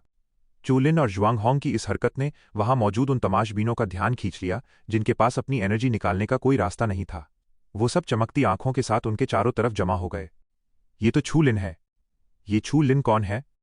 G23 कैंप में ज्यादातर लोग सिर्फ कुछ देर आराम करने के लिए रुकते थे और अगले दिन चले जाते थे। इसलिए पिछले 3 दिनों में छू लिन का खौफ धीरे धीरे कम हो गया था। जो लोग अपनी चोटें ठीक करने के लिए कैंप में रुके थे, उनके अलावा किसी को नहीं पता था कि छू लिन कौन है। वो हट्टा कट्टा आदमी डिस्टर्ब हो गया था। उसने अपना सिर घुमाया और छू लिन को देखा, जिसके चेहरे पर एक खतरनाक ठंडक थी। शक्ल से छू लिन 20 साल से थोड़ा ऊपर का एक यंग लड़का लग रहा था और उसका चेहरा भी काफी नाजुक था। उस आदमी को अचानक गुस्सा आ गया। वो मजे से खेल रहा था और एक कल के छोकरे की हिम्मत कैसे हुई उसे डिस्टर्ब करने की। अगर वो कुछ लोगों को नहीं मारेगा तो किसी को पता नहीं चलेगा कि उससे पंगा लेना कितना भारी पड़ सकता है। बुचर वैंग ने अभी अभी एक चीटर को मारा था और अब एक और बेवकूफ अपनी जान देने आ गया। अब मजा आएगा। हाँ, बुचर वैंग लगातार कई गेम हार चुका है। वो पहले ही बहुत गुस्से में है और इस बेवकूफ ने उसे डिस्टर्ब करने की हिम्मत की। चुप हो जाओ, वो छू लिन है, कुछ मत बोलो। ये नाम सुनकर एक आदमी के चेहरे का रंग उड़ गया। बस एक मासूम सा चेहरा ही तो है, तुम इतना क्यों डर रहे हो? उसका साथी थोड़ा कंफ्यूज था। वो डरा हुआ आदमी पीछे मुड़ा और तेजी से उससे दूर चला गया। मरने वाले को कोई नहीं समझा सकता। भाई, मैं अगले साल आज ही के दिन तुम्हारे लिए थोड़े ज्यादा पेपर जला दूंगा। उस बोलने वाले आदमी के चेहरे पर घमंड साफ दिख रहा था। वो अपनी इज्जत बचाने के लिए कुछ बोलने ही वाला था कि अचानक उसे अपने माथे पर एक तेज दर्द महसूस हुआ। फिर उसकी आंखों के सामने अंधेरा छा गया और वो पीछे गिर पड़ा। बैंग! बुचर वैंग जोर से हंसा। उसने देखा कि चू लिन की एक थंडरबोल्ट ने उस तमाशबीन को वहीं मार गिराया है। ये देखकर उसका गुस्से वाला चेहरा और भी ज्यादा खुखार हो गया। आज उसका दिन बिल्कुल भी अच्छा नहीं जा रहा था। सबसे पहले कंजेनिटल एसोसिएशन की एक छोटी सी टीम ने उसका सब कुछ लूट लिया था। जब वो इस गैम्बलिंग हाउस में आया तो वो एक के बाद एक लगातार पैसे हारता गया और अब तो उसकी तलवार भी दांव पर लग चुकी थी। अब पता नहीं कहां से एक कल का लड़का आकर उसका मजा खराब करने की हिम्मत कर रहा था। क्या बकवास है! थू! बुचर वैंग ने जमीन पर थूका। उसने अपनी तलवार उठाई और अपने चेहरे पर थप्पड़ मारते हुए चू लिन पर चिल्लाया, लड़के, आज तेरी किस्मत बहुत खराब है। अपने सारे पैसे मुझे दे दे, फिर घुटनों के बल बैठकर मुझे अपना बाप बोल। इसके बाद ही मैं तुझे जिंदा जाने दूंगा। हाँ हाँ हाँ! भीड़ से हंसने की आवाजें आने लगीं। इस ब्लडी कॉम्पिटिशन में हिस्सा लेने वाला कोई भी इंसान शरीफ नहीं था। वो सब स्टारक्राफ्ट पायरेट्स के प्रेपरेटरी मेंबर्स थे। किसी को ऐसे बेइज्जत होते देखकर उन्हें बहुत मजा आ रहा था। जिन लोगों ने छू लिन को पहचान लिया था वो सब शॉक्ड थे। उन्हें अचानक वो नज़ारा याद आ गया जब छू लिन ने हजारों टन भारी उस जानवर को मार गिराया था। उस जानवर की हड्डियां अभी भी कैंप के बाहर पड़ी थीं और लोग अक्सर उसका बचा कुचा मांस काटते थे। यहां तक कि किंग ऑफ वॉरक्राफ्ट और कॉन्जेनिटल एसोसिएशन का कैप्टन भी चू लिन के हाथों मारे गए थे। क्या बुचर वैंग इतना ज्यादा जुआ खेल चुका था कि उसका दिमाग काम करना बंद कर चुका था? भीड़ में से 5-6 लोग खिसके और चुपचाप वेयर हाउस से बाहर भाग गए। अगर छू लिन को गुस्सा आ गया तो उन्हें पता भी नहीं चलेगा कि वो कैसे मरे। छू लिन की आंखों में कोई भाव नहीं था। उसने बस आराम से कहा, हो गया तुम्हारा। अगर तुम्हारी बकवास खत्म हो गई हो तो अब मेरे बोलने का वक्त है। बुचर वैंग हंसा, बोल, जो बोलना है बोल ले। लेकिन आज अगर तूने मेरे पैरों में गिरकर माफी नहीं मांगी तो तू इस दरवाजे से जिंदा बाहर नहीं जाएगा। चू लिन ने अपने बगल में खड़े जुआंग होंग को पकड़ा और उसे बाहर फेंक दिया। जुआंग होंग हवा में उड़ता हुआ वेयरहाउस के बाहर जाकर आराम से गिरा। उसका दिमाग थोड़ा कंफ्यूज हो गया था। जब जुआंग होंग को समझ आया कि क्या होने वाला है तो वो तुरंत वहां से और दूर भाग गया। एक जोरदार धमाका हुआ और पूरा वेयरहाउस ढह गया।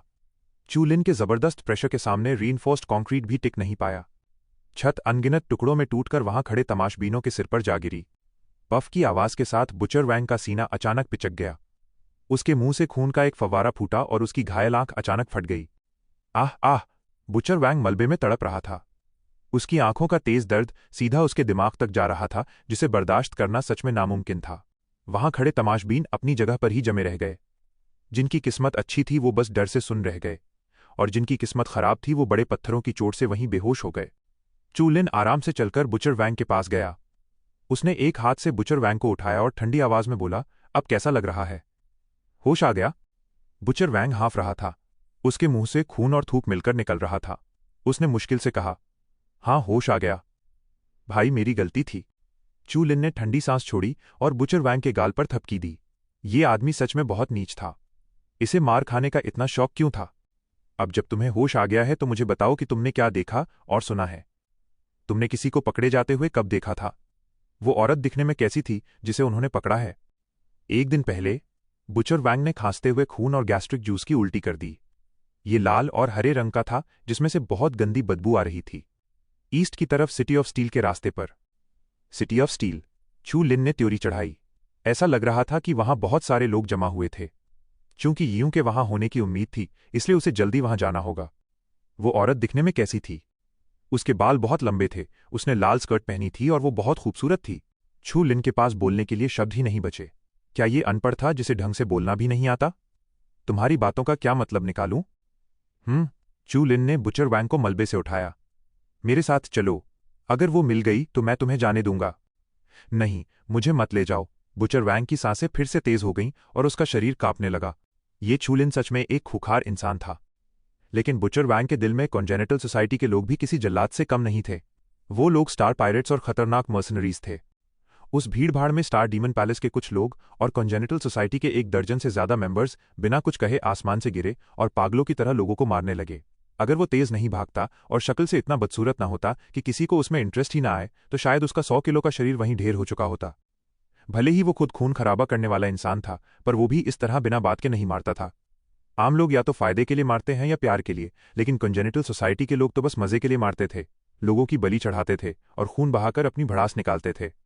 चू लिन ने बुचर वैंग को उठाया और पूरे रास्ते तेज दौड़ता रहा। बुचर वैंग का शरीर लगातार कांप रहा था। चू लिन उसे उनके सामने ले जा रहा था। वो क्या कर सकता था?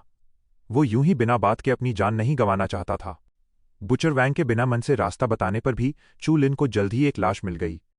बिल्कुल सही, ये सारी लाशें काले चोगों में लिपटी हुई थीं। ये सच में स्टार डीमन पैलेस के लोग ही थे।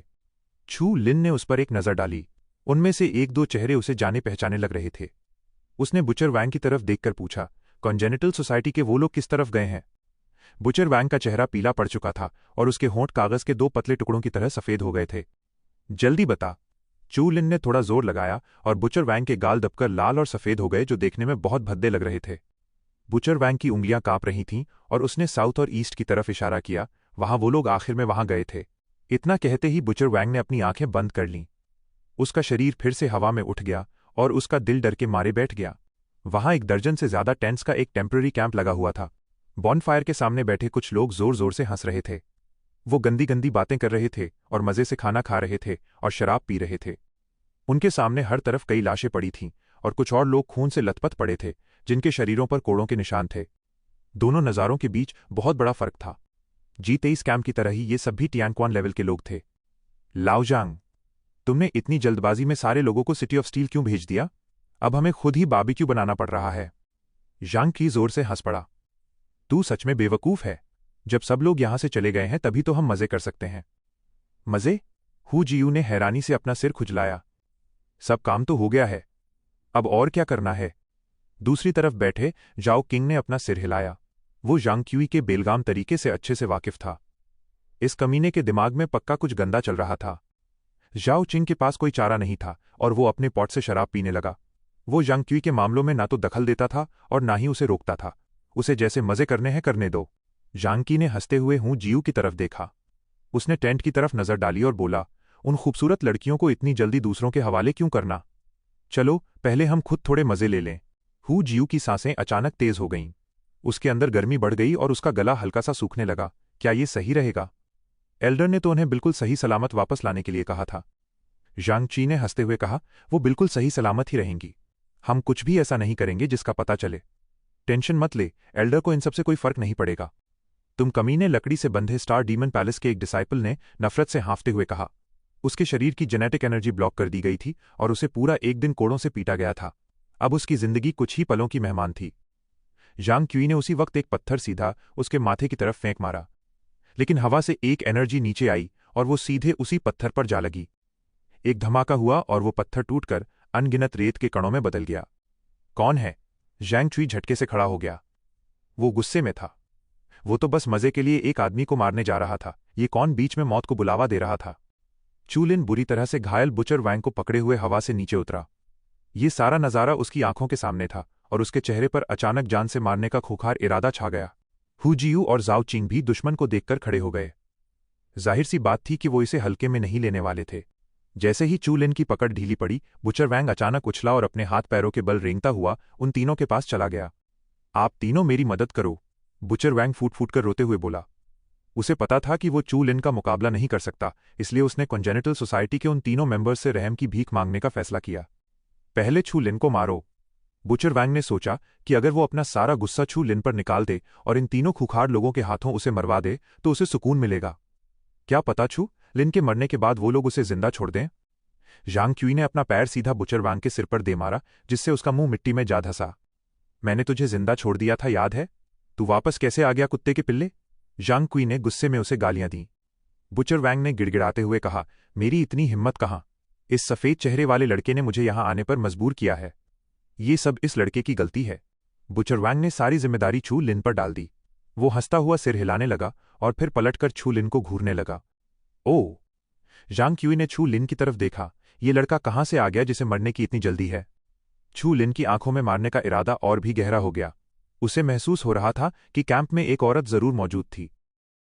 जाओ, यहां से चले जाओ, लकड़ी के खंभे पर बंधे स्टार डीमन पैलेस के उस डिसाइपल ने उदास आंखों से ऊपर देखा। क्या तुम चू लिन हो? यहां से भाग जाओ। चू लिन ने स्टार डीमन पैलेस के उस डिसाइपल की तरफ देखा। चूंकि किस्मत ने उन्हें मिलवा ही दिया था तो वो उसकी मदद कर ही सकता था।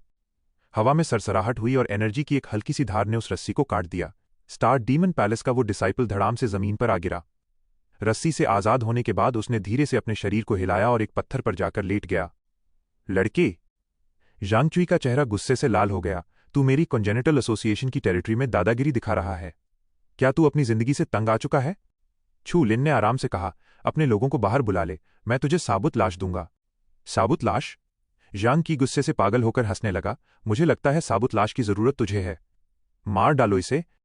तीनों ने एक साथ हमला किया और आसमान में धूल का एक भयानक गुबार उड़ने लगा। हा हा हा हा। बुचर वैंग ने अपने गले में फंसी रेत थूकी और खुशी से हंसने लगा। वो चू लिन से उन कॉन्जेनिटल एसोसिएशन के तीनों कैप्टन से भी ज्यादा नफरत करता था, जो उसे इंसान ही नहीं समझते थे। छू लिन ने उसे बुरी तरह पीटा था और फिर उसे मौत के इस कुएं में धकेल दिया था। वो चाहता था कि कोई छू लिन को काटकर कीमा बना दे ताकि उसकी भड़ास निकल सके। हवा में एक आवाज हुई। पत्थर पर लेटे स्टार डीमन पैलेस के उस अकेले बचे डिसाइपल ने गहरी सांस ली और चू लिन पर चिल्लाना चाहा, लेकिन उसका मुंह किसी फटी हुई बोरी की तरह था जहां से हवा लीक हो रही थी। उसकी ज्यादातर आवाज गायब हो चुकी थी और बस मुश्किल से कुछ शब्द निकले, छू लिन भाग जा। ये लगभग एक फुसफुसाहट जैसा था जो तेज हवाओं के शोर में कहीं दब गया। स्टार डीमन पैलेस के उस डिसाइपल की आंखों से एक आंसू छलक पड़ा। सैकड़ों लोगों को इस मौत की जगह पर भेजा गया था। अब वो सब लगभग मारे जा चुके थे। You demon chant, purple frost gun, bloody earth. 3 खुखार किलिंग मूव्स ने चू लिन पर जबरदस्त प्रेशर डाल दिया। एक तेज गड़गड़ाहट हुई और जमीन से खून से सनी रेत उड़कर एक बड़ा सा गड्ढा बन गई। चारों तरफ कंकड़ पत्थर छिटक कर उड़े। जांग की जोर से हंसा।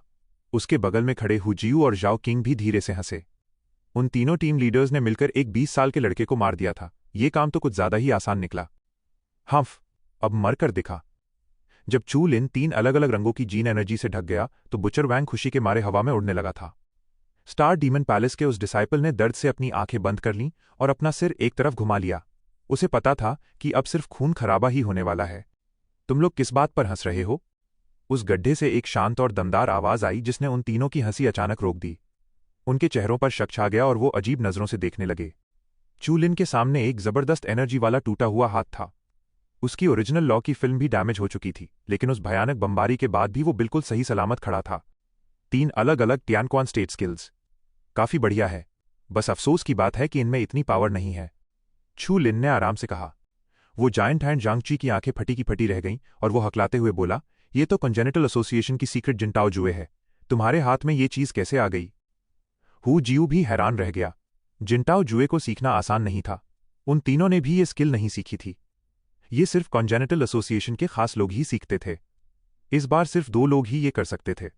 एक वो एल्डर जो टीम को लीड कर रहा था और दूसरा शेन फेंग जो उस एल्डर का डिसाइपल था। ऐसा लग रहा था कि शेन फेंग मारा जा चुका है। जाओ किंग का ध्यान कुछ और ही बातों पर था। उसकी नजरें छू लिन के शरीर पर बनी उस रंगीन फिल्म पर टिकी थीं। मेरे ब्लडी अर्थ की वो ब्लड डिस्ट्रॉइंग पावर कहाँ गई? क्या तुम्हारे ओरिजिनल लॉ ने उसे रोक लिया? छू लिन ने उसकी तरफ आराम से देखा। शेंशुआन लिमिट सच में कुछ एबनॉर्मल एनर्जी को रोक सकता था, लेकिन उसकी ब्लड डिस्ट्रॉइंग पावर को असल में चू लिन के जीन ने एक्सट्रैक्ट करके एब्जॉर्ब कर लिया था। अभी भी जिंदा है? बुचर वैंग के होठों की मुस्कान धीरे धीरे गायब हो गई। उसे समझ नहीं आ रहा था कि 20 साल के इस लड़के को इतना ताकतवर नहीं होना चाहिए था। क्या वो इन कमाल के लोगों का वार भी झेल सकता था? ये टियानक्वान लेवल की पावर थी। 3 टियानक्वान लेवल के लोग। स्टार डीमन पैलेस का वो डिसाइपल हल्का सा चौंक गया। उसके सारे शक और जज्बात एक आह में बदल गए। उनमें से कई लोग अभी भी स्टार मीटियोर मास्टर का बदला लेना चाहते थे, लेकिन अब ऐसा लग रहा था कि वो ये कभी नहीं कर पाएंगे। चू लिन इतना ज्यादा स्ट्रांग था। अगर स्टार मीटियोर मास्टर दोबारा जिंदा भी हो जाए तो वो भी 1 घंटे के अंदर हार जाएगा। ये लड़का कोई शैतान है। अपनी पूरी ताकत लगा दो, उन्होंने जोर से दहाड़ते हुए कहा। जांग की और हु जियू अब कोई लापरवाही नहीं करना चाहते थे। जो इंसान शेन फेंग को मार सकता था, उसके साथ पंगा लेना मौत को बुलावा देने से कम नहीं था। अभी भी लड़ना है? छू लिन ने मजाक उड़ाते हुए कहा, अब तुम्हें मेरा तरीका आजमाना चाहिए। जिंटाओ जायंट पाम। एक विशाल एनर्जी पाम हवा में तेजी से आगे बढ़ा। हवा में लटकते उन तीनों ने जल्दी से पीछे हटने की कोशिश की और उस जायंट हैंड को रोकने के लिए एक साथ अपने हाथ उठा लिए। एक और लो, चू लिन ने खुखार तरीके से हंसते हुए कहा और एक और जायंट पाम उनके पीछे से आ गया। गड़बड़ है, जांग क्वी जोर से चिल्लाया। दोनों तरफ विशाल हाथ थे। अगर वो आगे वाले को रोकते तो पीछे वाले को नहीं रोक पाते। किसी न किसी तरफ से तो उन्हें मार पड़नी ही थी। एक एक तरफ संभालो। जाओ चिंग दहाड़ा और फिर बिना किसी झिझक के मुड़कर अपने पीछे वाले जायंट पाम को धकेलने लगा। जांग चुई का दिल जोरों से धड़कने लगा। वो जल्दी से उन दोनों जायंट पाम्स के बीच से निकलकर भागने लगा। एक जोरदार धमाका हुआ और किसी तेज ताली जैसी आवाज आई। हु जियू और जाओ किंग दो मक्खियों की तरह बिना किसी ताकत के हवा से नीचे आ गिरे। तुम सच में बेवकूफ हो। जाओ चिंग तेजी से नीचे गिर रहा था और उसने जांग ची के पास से गुजरते हुए उसे नफरत भरी नजरों से देखा। जांग क्वी का सोचना सच में गलत था। उन दो जायंट हैंड्स ने दो लोगों को नीचे गिरा दिया था और अब वो अलग अलग एंगल से जांग क्वी की तरफ आ रहे थे। Purple frost gun. जांग क्वी ने एक नीले और जामुनी रंग का भाला पकड़ा और उसे सीधे उस जायंट हैंड की हथेली में घोंप दिया। एक जोरदार धमाका हुआ। वो भाला उस जायंट हैंड से टकराकर रुक गया, लेकिन दूसरे जायंट हैंड ने उसे ऊपर से पकड़ लिया और बुरी तरह जकड़ लिया। जाओ। जांग क्वी ने अपना पर्पल फ्रॉस्ट गन सीधा चू लिन की तरफ फेंक दिया। चू लिन, जो उन दोनों हथेलियों को कंट्रोल कर रहा था, वो इससे बच नहीं सकता था। वो नीला और जामुनी भाला जोर से फटा और पर्पल मैजिक आइस ने चू लिन को पूरी तरह से सील कर दिया। यही मौका है। जांग क्वी ने नीचे देखते हुए जोर से दहाड़ मारी। उसे एक जायंट हैंड ने कसकर जकड़ रखा था। उसके पूरे निचले हिस्से का खून निचोड़कर ऊपर की तरफ आ गया था। ऐसा लग रहा था कि उसका सीना बस फटने ही वाला था। You demon chant. ब्लडी अर्थ। बहुत देर हो चुकी है। चू लिन के शरीर से एक्सटिंक्शन की थोड़ी सी पावर बाहर निकली और उसकी स्किन ने तेजी से उस पर्पल मैजिक आइस को पिघला दिया। 2 days to kill the shadow। Jintao Shijue. Dark fire explosion. जैसे ही चू लिन ने अपना हाथ कसा, जांग क्वी को महसूस हुआ कि वो विशाल एनर्जी हैंड तेजी से गहरे जामुनी रंग में बदल रहा था। ऐसा लग रहा था जैसे जिंदगी खत्म करने वाली वो डार्क फ्लेम उसके शरीर के अंदर तक घुस गई हो। ये नामुमकिन है। इस दुनिया में अपना आखिरी लफ्ज छोड़ने के बाद जांग क्वी का शरीर जोरदार धमाके के साथ फट गया। उसका मांस और खून उस डार्क इन्फ्लेमेशन के साथ मिलकर हवा में जलने लगा। घायल जाओ चिंग और हुजियू भी पूरी तरह शॉक्ड थे। इस लड़के को शन फेंग को मारे हुए और उससे जिनटाओ जुए छीने हुए कितना वक्त हुआ था? वो इतनी जल्दी जिनटाओ शिजुए को कैसे समझ सकता था? सच ही कहा जाता है कि रात के अंधेरे में भूत से सामना हो ही जाता है। वो लोग बुरे काम करते थे और आज उनका सामना एक खुखार शैतान से हो गया था।